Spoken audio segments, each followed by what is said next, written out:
បាទជំរាបសួរបងប្អូនចឹងបងប្អូនអាចចង់ចូលរៀនសារចំចុងការមួយខែមុនទៅប្រឡងចឹងបងប្អូនអាចទៅរៀននៅតំបន់ខ្ញុំបាននៅឈុងឆុងណាំដូថងជិនស៊ីផោស៊ឺថូមីណុលចឹងរៀននោះដឹងបងប្អូនចឹងរៀននៅជប៉ុននេះបងប្អូនណាចឹងរៀនតាប្រហែលអាទិត្យទៅប្រឡងហើយបងប្អូនដែលមករេយូចង់សាកសមត្ថភាពចឹងគេយកចំនួន20នាក់ជនជាតិខ្មែរយើងចឹងណាបងប្អូនចឹងចូលរៀនចាប់ពីថ្ងៃទី8 ខែ 3 ខាងមុខហ្នឹងបងប្អូនចឹងបងប្អូនណាចង់ប្រឡង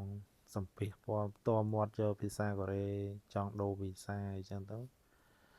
យើងសាកសមត្ថភាពចឹងណាខ្ញុំមកបាន3ឆ្នាំតែសាកឡើងទ្រក់ឡើងដូចអានឹងសាមហើយហ្នឹងប្រហែលដងតែខ្ញុំមិនសូវជាចេះភាសាកូរ៉េទេបងប្អូនចាស់បានទៅរៀនហ្នឹងចឹងឡូវបាន4នាក់បងប្អូននៅខ្វះប្រហែលអ្នកទៀតបង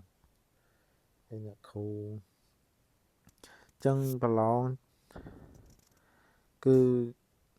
មើលសម្រាប់ថ្នាក់រៀនសារចំចង្ការរៀនវិតម្លៃសមត្ថភាពដើម្បីយកកម្រិតភាសាក្នុងឆ្នាំ2026បងប្អូនចាប់ផ្ដើមបើកទទួលពាក្យចាប់ពីឥឡូវហើយណាចាប់ផ្ដើមចូលរៀនថ្ងៃទី8 ខែ 3 ឆ្នាំ2026បងប្អូន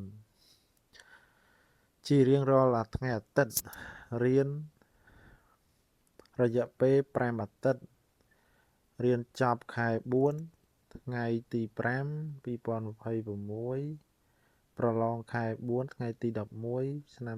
2026វេលាម៉ោង9 ព្រឹកដល់ម៉ោង12ថ្ងៃត្រង់ណាសម្រាប់អ្នកចង់រៀនអាចចុះឈ្មោះបានណាជ្រើសតែ20នាក់ទេថ្លៃសៀវភៅនិងថ្លៃប្រឡងខាងស្ថាប័នគេឧបត្ថម្ភជូនណាដូច្នេះសូមជ្រាបជាដំណឹងអញ្ចឹងគាត់លោកអ្នកគ្រូគាត់ប្រាប់ក្នុងក្រុមអញ្ចឹងបងប្អូនដែលគាត់ចង់